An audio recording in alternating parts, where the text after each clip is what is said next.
आज हम बात कर रहे हैं एक ऐसे महान व्यक्तित्व की जिनकी बुद्धिमत्ता का लोहा न सिर्फ देश ने माना बल्कि पूरी दुनिया ने माना।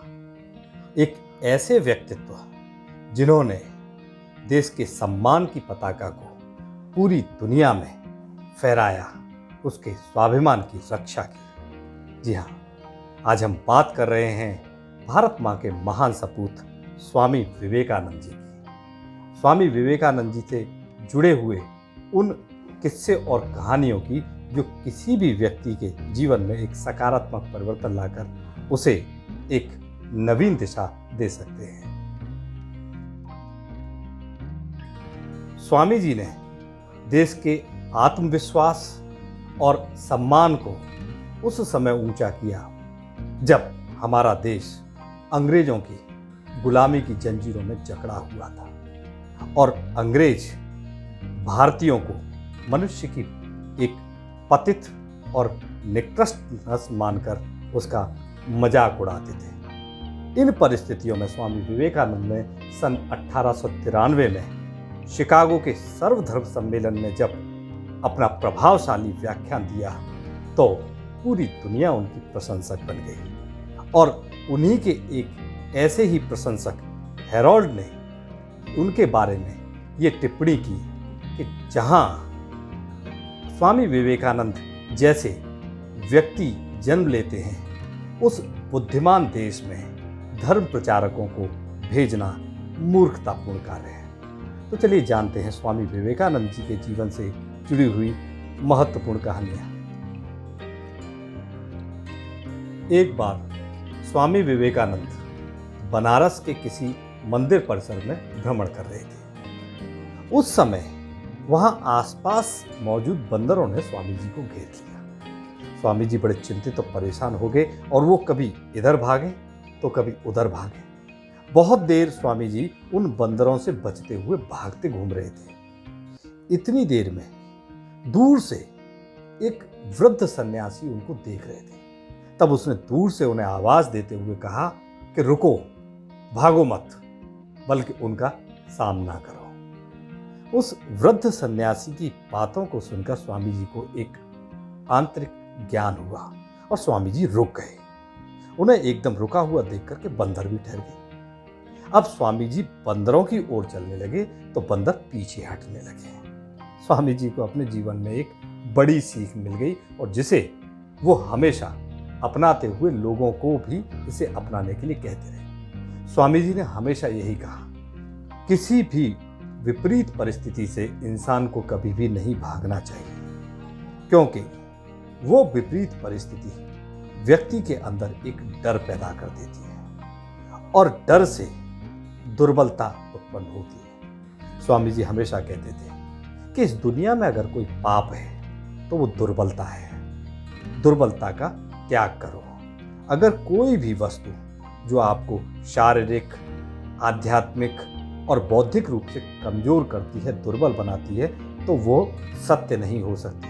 वो विष के समान है, उसका त्याग कर देना चाहिए। स्वामी जी की ये सीख हम सभी को अपने जीवन में अपनानी चाहिए और कोई भी ऐसी वस्तु जो हमें मानसिक, बौद्धिक रूप से या आध्यात्मिक रूप से दुर्बल करती है तो हमें उसे विष समझ करके त्याग देना चाहिए।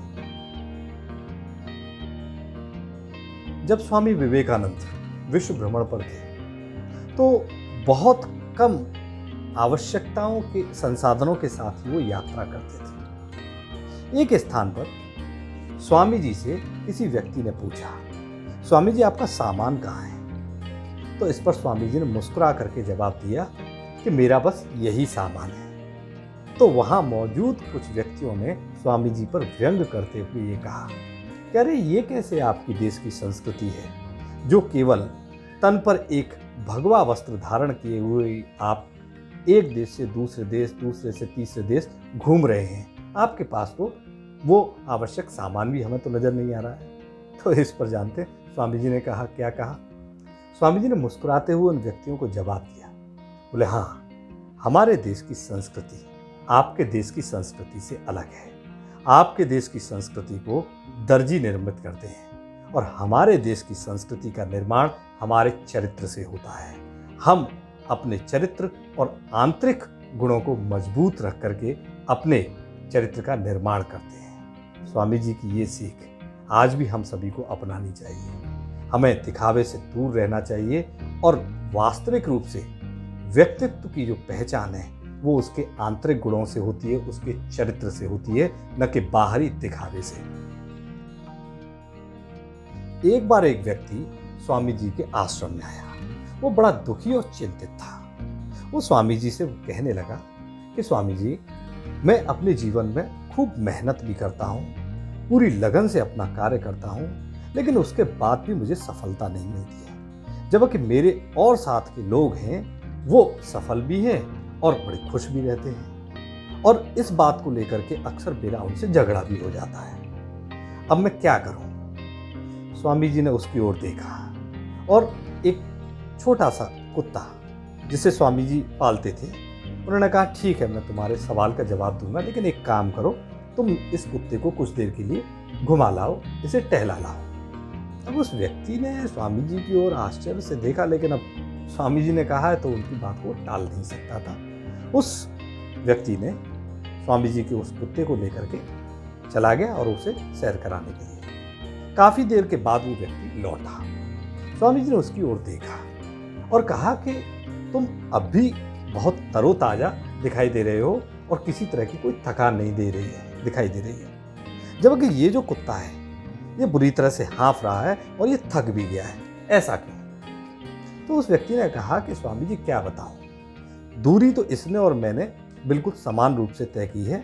वही रास्ता इसने तय किया, वही रास्ता मैंने भी तय किया है। मैं अपने रास्ते पर सीधा सीधा चलता रहा और ये कभी इस गली में कुत्तों के पीछे दौड़ता, कभी उस गली में कुत्तों के पीछे दौड़ता, और पूरे रास्ते इसी प्रकार से कूद फाद करता हुआ ये रास्ता काटा है इसने, इसलिए ये थक गया है और मैं जो हूं आपको बिना थका हुआ नजर आ रहा हूं। इस पर स्वामी जी ने कहा कि तुम जो सवाल मेरे पास लेके आए थे उसका यही उत्तर है। जिस दिन तुम अपने कार्यों पर ध्यान लगाओगे और दूसरे के कार्यों को नहीं देखोगे, उनकी प्रगति को लेकर के चिंतित नहीं होगे, केवल अपने कार्य को करोगे और अपनी प्रगति के बारे में ही विचार करोगे, तो निश्चित रूप से तुम्हें सफलता भी मिलेगी और किसी प्रकार की कोई ईर्ष्या भी नहीं होगी और उससे तुम अपने आप को प्रसन्न भी महसूस करोगे।